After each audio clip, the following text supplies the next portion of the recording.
Nah, selamat pagi, siang, dan sore untuk teman-teman dan ibu dosen sekalian.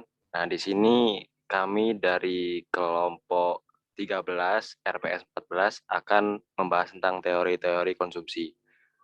Nah, sebelumnya izinkan kami memperkenalkan diri terlebih dahulu. Nama saya Eustachius Kristianto Lembakin dengan NIM akhir 190. Dan teman saya, Perkenalkan, nama saya Yeskiel Anggi dengan NIM akhir 194.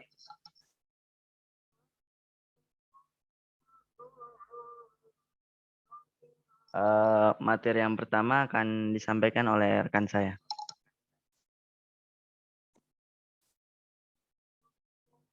nah, baik. Langsung saja masuk materi, yaitu teori konsumsi Keynes.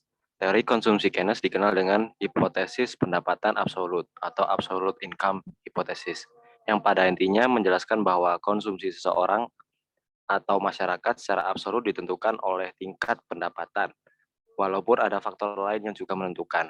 Maka menurut Keynes, semua itu tidak berarti apa-apa dan sangat tidak menentukan.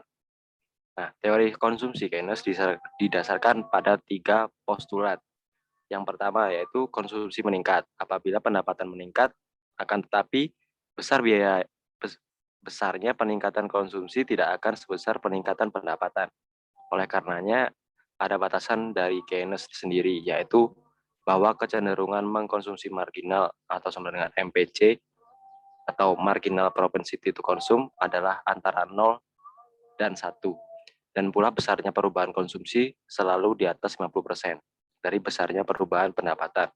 Dalam kurung 0,5 kurang dari MPC kurang dari 1. Yang kedua, rata-rata kecenderungan mengkonsumsi yaitu APC atau average propensity to consume akan turun apabila pendapatan itu naik. Karena peningkatan pendapatan selalu lebih besar daripada peningkatan konsumsi, sehingga pada setiap naiknya pendapatan pastilah akan memperbesar tabungan. Dengan demikian dapat dibuatkan satu pernyataan lagi bahwa setiap terjadi peningkatan pendapatan, maka pastilah rata-rata kecenderungan menabung akan semakin tinggi. Bahwa pendapatan adalah merupakan determinan atau faktor penentu utama dari konsumsi. Dan faktor-faktor lain itu tidak dianggap berarti.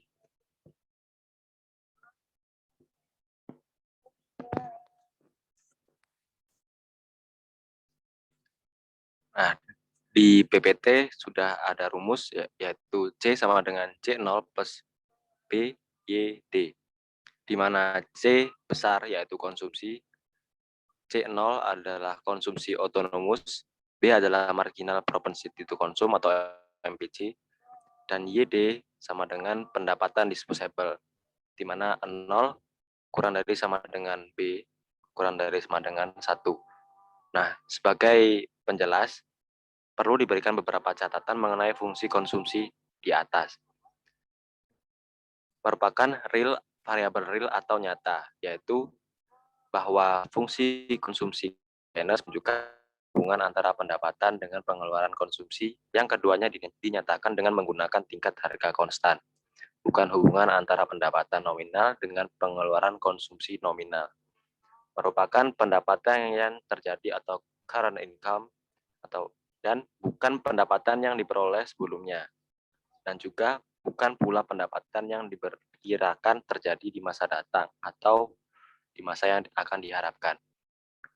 Kemudian merupakan pendapatan absolut, yang berarti bukan pendapatan relatif atau pendapatan permanen. Fungsi konsumsi Keynes adalah fungsi konsumsi jangka pendek. Keynes tidak mengeluarkan fungsi konsumsi jangka panjang karena menurut Keynes, in the long run we are dead.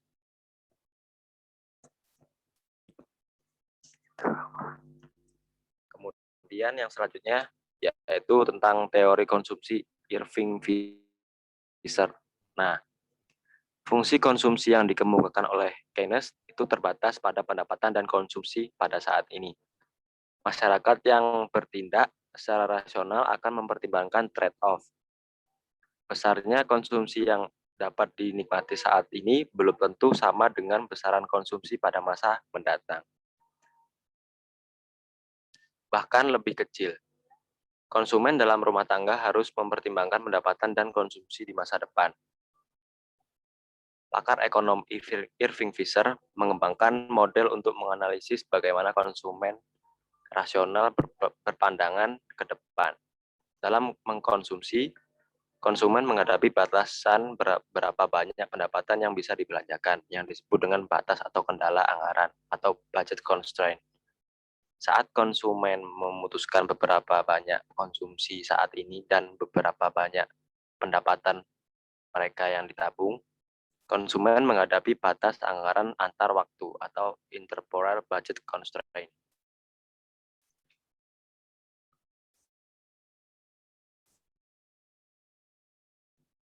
Nah, kita bisa lihat pada rumus sebelah kiri di BPT, di mana C1 plus C2 dibagi 1 plus R sama dengan Y1 plus Y2 dibagi 1 per 1 plus R.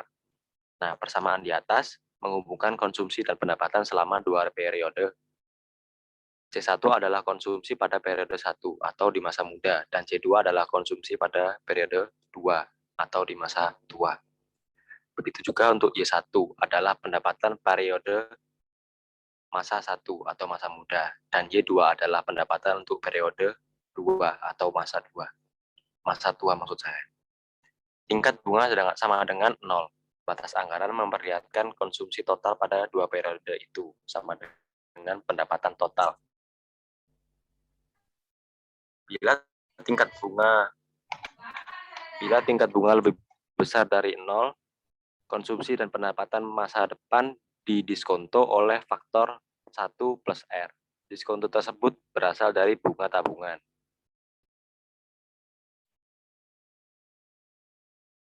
Nah, bisa kita pindah lagi ke PPT sebelah kanan, terdapat kurva tentang fungsi konsumsi Fisher.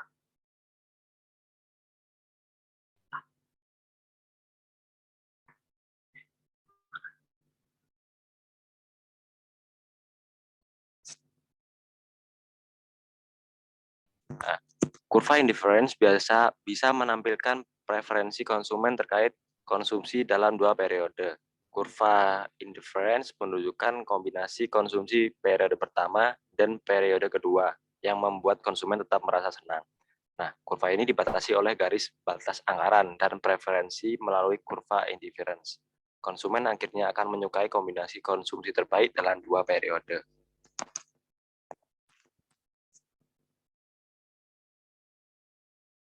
Kemudian yang ketiga ada teori konsumsi dari Franco Modigliani. Franco Modigliani bersama Albert Ando dan Richard Bloomberg menggunakan model konsumsi Fisher guna mendalami fungsi konsumsi. Salah satu tujuan mereka adalah dengan memecahkan teka-teki konsumsi, yakni menjelaskan adanya bukti bertentangan ketika fungsi konsumsi Keynes ditempatkan dalam data. Modigliani berpendapat bahwa pendapatan bervariasi secara sistematis selama kehidupan seseorang, dan tabungan membuat konsumen dapat menggerakkan pendapatan di masa hidupnya saat pendapatan tinggi ke saat di mana pendapatan rendah. Interpretasi mendasari hipotesis daur hidup atau life cycle hypothesis. Rasio tabungan seseorang mengalami fluktuasi sepanjang siklus hidupnya. Namun seseorang cenderung memperoleh penghasilan rendah pada usia muda, tinggi pada usia menengah, dan kembali menerima pendapatan rendah pada usia tua. Nah, kecenderungan menabung pada usia muda berada pada titik negatif atau di saving. Usia menengah, pendapatan digunakan untuk membayar pinjaman dan memulai sebuah tabungan. Nah, kegiatan usia tua adalah mengambil tabungan yang disimpan saat usia menengah. Bisa kita lihat pada kurva ini, mungkin kurang.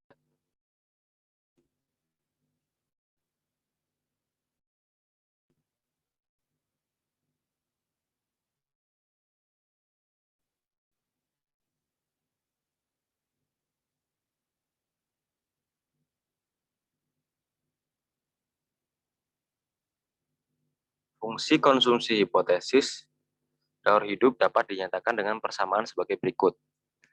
C sama dengan W plus RY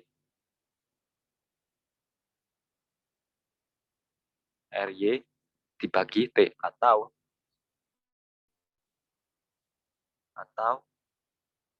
C sama dengan 1 per T dikali W plus R per T dikali Y. C adalah jumlah konsumsi, T adalah harapan hidup, W adalah jumlah kekayaan yang dimiliki dan mengharapkan pendapatan Y sampai pensiun selama R tahun dari sekarang.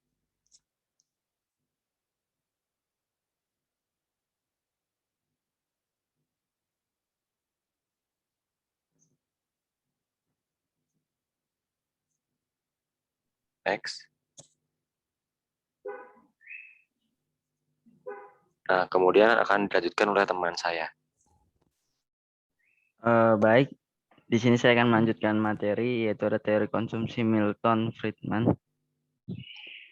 Milton Friedman mengajukan hipotesis pendapatan permanen income hypothesis, guna menjelaskan perilaku konsumen dalam bukunya yang diterbitkan tahun 1957 berjudul A Theory of Consumption. Hipotesis Friedman melengkapi hipotesis daur hidup Modigliani, baik Modigliani dan Friedman. Keduanya berangkat dari teori konsumsi Irving Fisher dalam menyatakan bahwa konsumsi tidak bergantung pada pendapatan saat ini.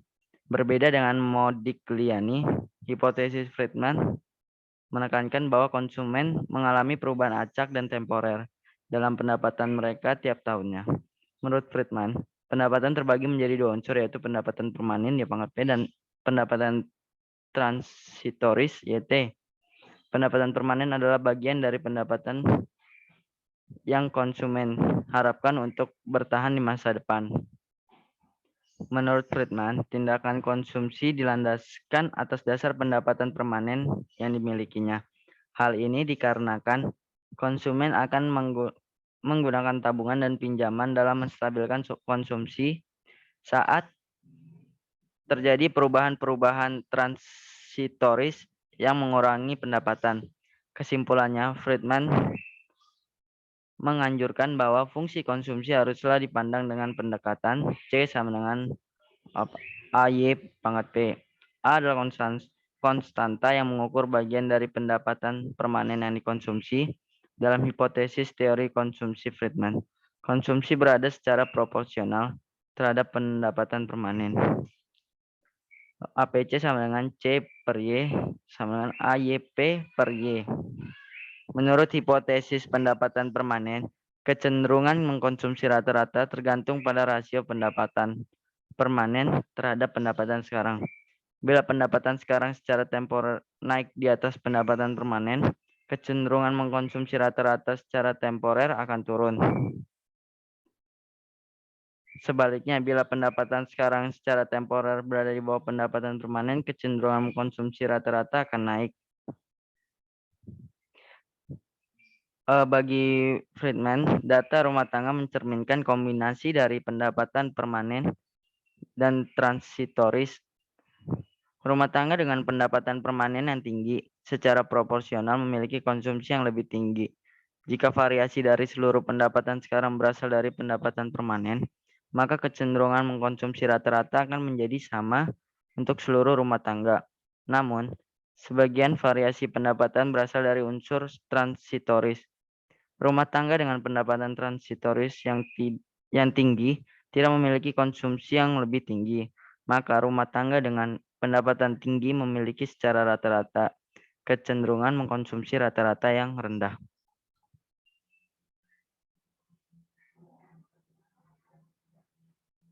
Selanjutnya ada teori konsumsi Robert Hall. Robert Hall menjadi ekonom pertama yang menggunakan perpaduan antara pandangan teori konsumsi dengan asumsi ekspektasi rasional. Asumsi ekspektasi rasional menyatakan bahwa konsumen akan menggunakan seluruh informasi dalam membuat ramalan tentang masa depan. Hipotesis pendapatan permanen diasumsikan benar dan konsumen memiliki ekspektasi rasional. Perubahan konsumsi menjadi tidak dapat diprediksi.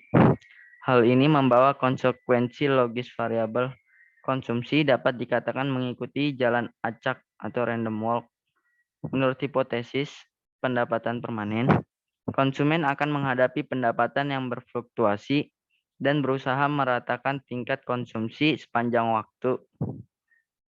Sepanjang waktu, konsumen merubah konsumsi karena menerima informasi yang menyebabkan perubahan ekspektasinya. Hanya pada saat tertentu, konsumen dikejutkan dengan perubahan dalam konsumsi yang tidak dapat diprediksi. Pendekatan ini memiliki implikasi tidak hanya pada peramalan, tetapi juga terhadap analisis kebijakan ekonomi, seperti kenaikan pajak. Kenaikan pajak akan membuat konsumen merevisi ekspektasi dan mengurangi konsumsi. Tahun berikutnya, konsumsi tidak berubah karena tidak ada kebijakan lain. Namun, ekspektasi tidak bisa diamati secara langsung. Cukup sulit untuk mengetahui bagaimana dan kapan suatu kebijakan seperti kebijakan fiskal mengubah permintaan agregat.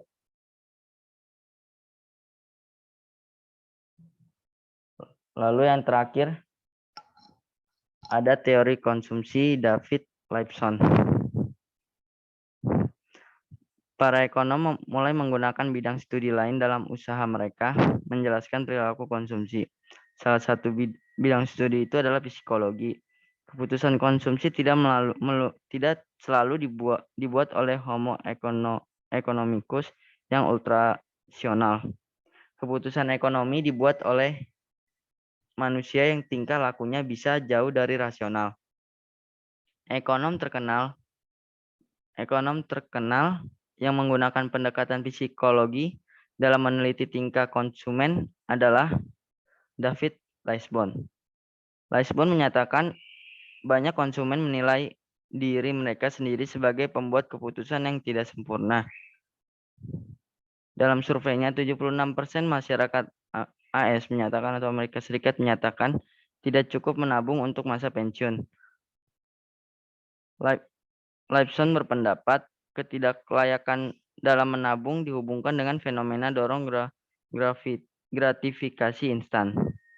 Konsumen menjadi lebih sabar dalam jangka panjang dibanding jangka pendek. Dampaknya, preferensi konsumen menjadi tidak konsisten terhadap waktu. Konsumen mungkin mengubah keputusan mengkonsumsinya hanya karena berlalunya waktu. Cerminan perilaku seperti ini dapat dilihat dalam kehidupan sehari-hari. Seorang ibu rumah tangga akan memborong barang-barang keinginannya, lalu berjanji akan menabung untuk hari tua. Esoknya, ibu rumah tangga tersebut datang kembali dan melakukan hal yang sama. Sekian presentasi dari kelompok kami. Apabila ada salah kata, mohon maaf. Terima kasih atas perhatiannya. Selamat siang menjelang sore.